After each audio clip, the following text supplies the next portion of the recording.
कल्पना कीजिए, एक ऐसा समय जब पूरे भारत में लोग यज्ञ, तपस्या, स्वर्ग, नरक और अगले जन्म की बात कर रहे थे। हर कोई कह रहा था, ये जीवन तो बस परीक्षा है, असली सुख तो मरने के बाद मिलेगा। लेकिन उसी समय एक आवाज उठी, एक विद्रोही आवाज। उसने कहा, न कोई स्वर्ग है, न कोई नरक है, न आत्मा अमर है और न ही कोई अगला जन्म। लोग हैरान रह गए, क्योंकि वो व्यक्ति कह रहा था, जब तक जियो सुख से जियो, ऋण लेकर भी घी पियो। ये थे चारवाक, भारत के सबसे विवादित और क्रांतिकारी दार्शनिक। आज हम जानेंगे चारवाक दर्शन की पूरी कहानी। कौन थे चारवाक, उन्होंने धर्म को चुनौती क्यों दी और क्यों आज भी उनके विचार दुनिया को सोचने पर मजबूर करते हैं। ये कहानी आपको अंत तक हिलाकर रख देगी। अध्याय 1, चारवाक कौन थे। चारवाक दर्शन को लोकायत दर्शन भी कहा जाता है। ये भारत के सबसे पुराने भौतिकवादी दर्शनों में से एक है। जहां अधिकांश भारतीय दर्शन कहते हैं आत्मा अमर है, कर्म का फल मिलता है, पुनर्जन्म होता है, वहीं चारवाक कहते हैं इन सब का कोई प्रमाण नहीं है। चारवाक के अनुसार जो दिखाई देता है वही सत्य है, जो अनुभव में नहीं आता वो सत्य नहीं हो सकता। अध्याय 2, लोकायत का अर्थ। लोकायत शब्द का अर्थ है जो लोगों के बीच फैला हुआ हो। इसका मतलब ये दर्शन साधारण लोगों का दर्शन था। ये किसी आश्रम या जंगल में बैठकर बनाया गया दर्शन नहीं था। ये जीवन के वास्तविक अनुभवों से पैदा हुआ दर्शन था। अध्याय 3, चारवाक का मूल सिद्धांत। चारवाक दर्शन का सबसे बड़ा सिद्धांत था प्रत्यक्ष प्रमाण ही सत्य है। मतलब जो हम अपनी आंखों से देखें, जो हम अपने अनुभव से जाने, वही सच है। अगर कोई कहे मरने के बाद स्वर्ग मिलेगा, चारवाक पूछते, क्या तुमने स्वर्ग देखा है? अगर जवाब नहीं, तो वो बात सत्य नहीं मानी जाएगी। अध्याय 4, चारवाक का सबसे प्रसिद्ध श्लोक। चारवाक दर्शन का सबसे प्रसिद्ध वाक्य है, यावद जीवेत सुखम जीवेत, ऋणम कृत्वा घृतम पिबेत, भस्मीभूतस्य देहस्य पुनरागमनम कुतः। अर्थ, जब तक जियो सुख से जियो, जरूरत पड़े तो उधार लेकर भी घी पियो, क्योंकि जब शरीर जलकर राख हो जाएगा तो वापस कौन आएगा। ये विचार उस समय के धार्मिक समाज के लिए बहुत बड़ा झटका था। अध्याय 5, चारवाक का ईश्वर पर विचार। चारवाक ने कहा, ईश्वर का कोई प्रमाण नहीं है। अगर ईश्वर है तो वो दिखाई क्यों नहीं देता? अगर ईश्वर न्याय करता है तो दुनिया में इतने अन्याय क्यों है? अगर ईश्वर सर्वशक्तिमान है तो दुख क्यों है? चारवाक कहते थे, ईश्वर की कल्पना मनुष्य ने खुद बनाई है। अध्याय 6, आत्मा के बारे में चारवाक। बाकी दर्शन कहते हैं आत्मा शरीर से अलग है, लेकिन चारवाक कहते हैं आत्मा शरीर से अलग नहीं है। जिस तरह शराब से नशा पैदा होता है, वैसे ही शरीर के तत्वों से चेतना पैदा होती है। जब शरीर खत्म तो चेतना भी खत्म। अध्याय 7, चारवाक और पुनर्जन्म। चारवाक पुनर्जन्म को भी नहीं मानते थे।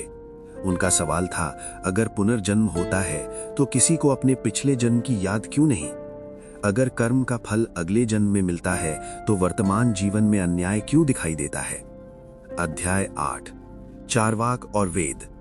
चारवाक दर्शन वेदों को भी प्रमाण नहीं मानता था। चारवाक कहते थे, वेद मनुष्यों ने लिखे हैं और कई बार उनमें ऐसी बातें हैं जो तर्क से मेल नहीं खाती, इसलिए वेद को अंतिम सत्य मानना गलत है। अध्याय 9, चारवाक और यज्ञ। चारवाक ने यज्ञ पर भी सवाल उठाया। उन्होंने कहा, अगर यज्ञ में घी डालने से देवता खुश होते हैं तो भूखे लोगों को खाना क्यों नहीं देते?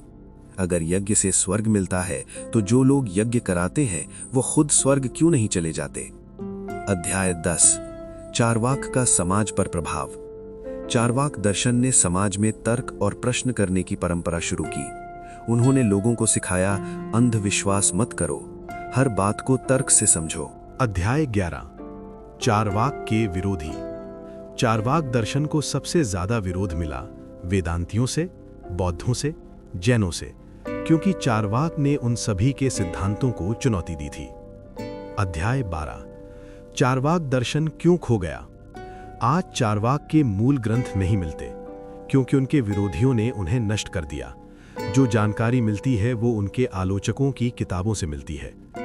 अध्याय 13 आधुनिक समय में चारवाक। आज दुनिया में जो वैज्ञानिक सोच है उसमें चारवाक दर्शन की झलक दिखाई देती है।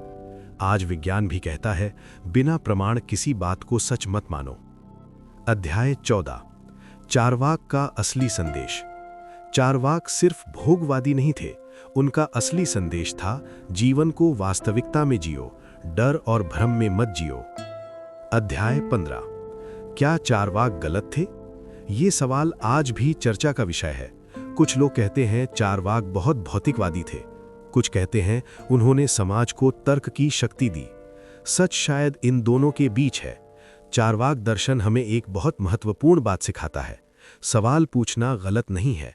अगर कोई कहे ये सच है तो पूछो कैसे, क्योंकि सच वही है जो तर्क और अनुभव से परखा जा सके। अध्याय 16 चारवाक दर्शन और चार तत्वों का सिद्धांत।